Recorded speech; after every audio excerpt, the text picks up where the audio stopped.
you could literally probably hear a pin drop if it did. So there wasn't a whole lot of reaction or emotion from anyone in the courtroom. Jordan Davis's parents, Michael Dunn's family. Another moment that made some people smile was at one point Judge Hailey came out of his chambers and started talking to the attorneys and then realized they weren't in there. And he goes, well, I guess I'm talking to myself, and that brought out some laughs. So I think people appreciate his humor, and they've definitely gained a lot of respect for him over the past couple of weeks. I'm trying to get more information from police. They are getting ready to, I think, go over and brief Scott Johnson. So as soon as he gets information, we'll bring it to you. Mary, he lives in Clay County, but he's being held here because this is where he was cashing those checks. He's charged with more than 250 counts of grand theft and fraud.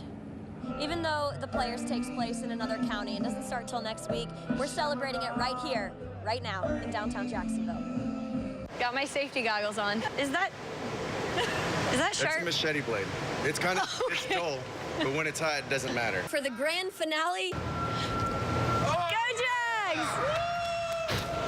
An Atlantic Beach man who grew up helping the poor in Jamaica finds an even more remarkable calling, inspiring the challenged in that island nation as a quadruple amputee. Stephen Walker lost nearly all of his 4 limbs 2 years ago to an extremely rare bacteria. Last night, we told you about his latest trip to Jamaica with his mother, Barbara Gilbert, who's working on building a new village there, which will be her second. Channel 4's Hailey Winslow traveled with them and with volunteers from the international relief organization Food for the Poor, and Walker discovered he was needed for much more. It's a story that is positively Jack's.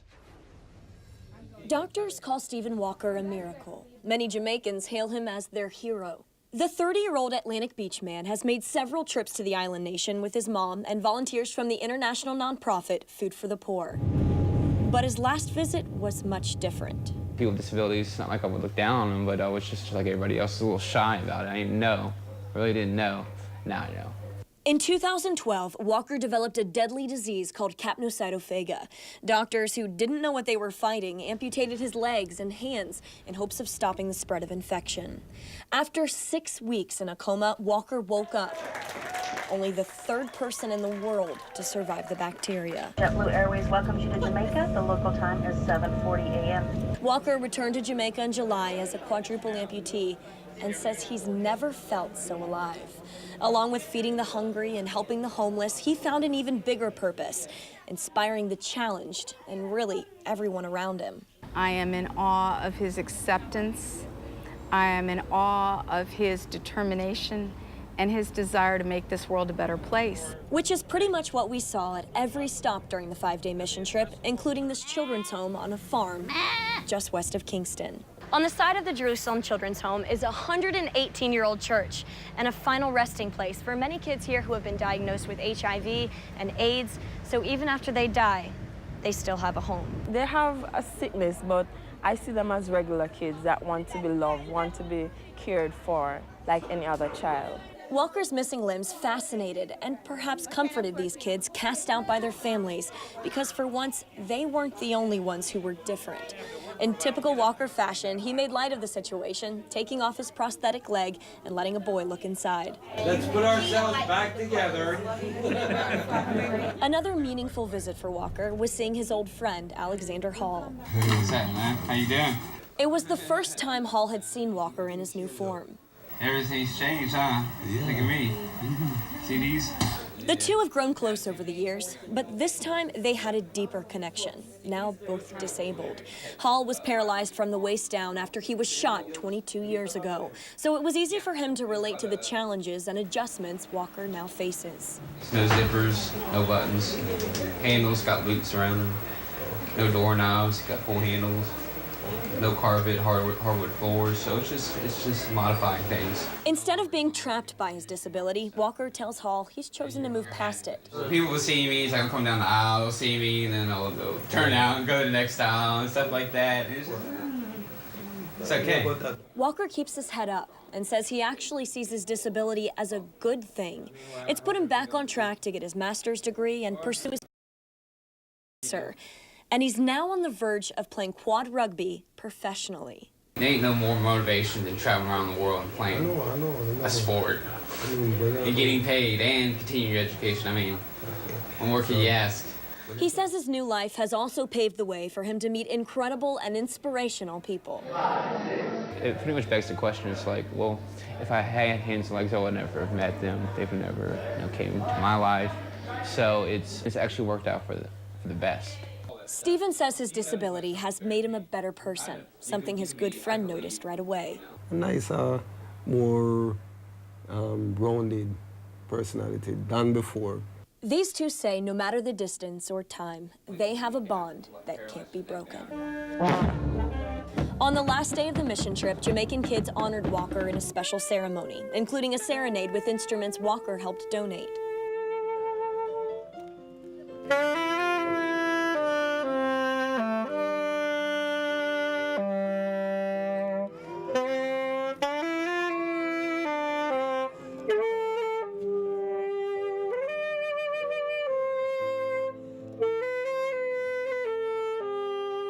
The hero to many of these kids was Stephen, who spent the past couple years creating a computer lab for students.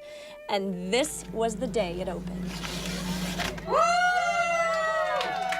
It's officially called Stephen's Place now. They cut the ribbon and the children filed in, some seeing a computer for the first time. So now the opportunities are endless for these kids. Connections to the world, connections to infinite amount of knowledge. Walker's heart and hard work likely just changed those kids' lives. But what's really neat is they changed his, too. The people in Jamaica are beautiful people, so kind and filled with joy. And it's interesting how that stuff rubs on me and the other people that are here today with us. It's one of the reasons why I come here, to get a quick reminder of what life's all about. It's about leaving a footprint, and volunteers say who better to learn that from than Walker. There are people on this trip like Stephen who lost all his limbs and he's still out here giving back. They look at Stephen, they were so inquisitive about his limbs being gone, but he reassured them that everything was okay, that he was fine, that everything was good. It made such a difference, and I think that they probably got in bed, a lot of those children and even adults, on those days and thought, well, I have my challenges, but this young man has lost 4 limbs, and he is still going on. He's traveling the world, helping others. I'll never forget him. That's the most positive impact I have ever had in my life. I've never experienced anything like it. It's incredible. I'm grateful. Did you ever think it would happen? Grateful for the inspiration of a man who lost all his limbs and nearly his life, but not his motivation to strengthen others. In Jamaica, Hailey Winslow, Channel 4, the local station. Last weekend, Walker made history as the first quadruple amputee to ever finish the Gate River Run. If you'd like to help in their efforts in Jamaica, we posted the information on news4jax.com. Just click the Scene on 4 tab and look under Thursday headlines. The car is so mangled it's hard to make out or imagine what it was like for the person inside. It was St. Johns County Deputy James Anderson, killed by a drunk driver going the wrong way. A nauseatingly similar scene at other DUI crashes. The part that's frustrating for us is the fact that it's 100% preventable. But time and time again, people choose to drink and crank the engine. And it leads to this. There's no easy way to tell family that their loved one's not coming home. It was shriek after shriek Corporal Dave Rosado heard in family living rooms after telling mothers they've lost their children, or husbands, their wives are dead, when he decided to do something about it. 1004, you notice how the white of the eyes are covered up on that side? Teach this class, advanced DUI training for officers to hone their skills. His helpers, people under the influence. I cannot operate right now.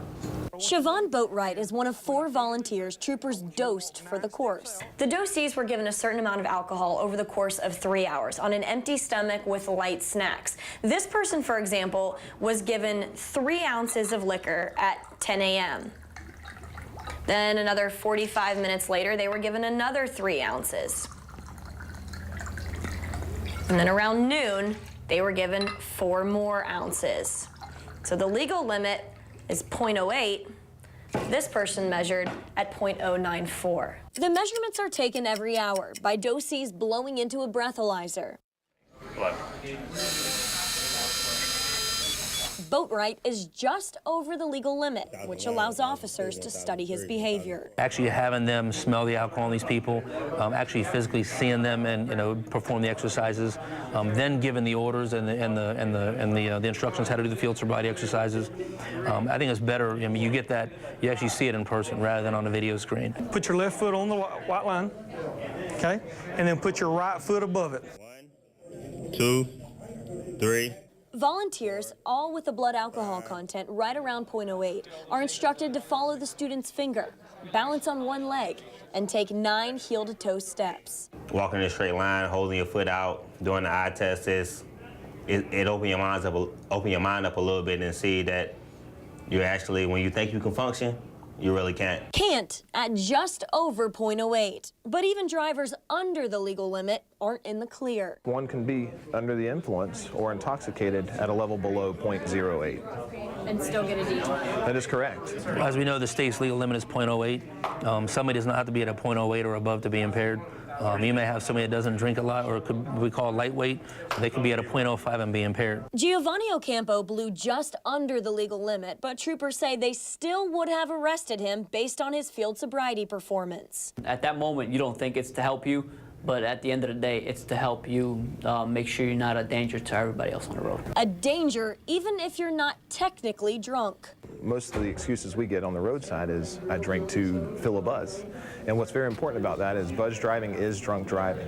Because in itself, you're admitting to yourself that if you feel a buzz, you're under the influence of alcohol. When you think you had one drink and you think you might be okay to drive, you're really not. Officers can go through this type of specialized training, set up DUI checkpoints, and contribute to public service announcements. Don't drink and drive. But they say what it's really going to take is people making the choice not to drink and drive, so children like Anderson's don't have to bury their dad. It's going to start with the people.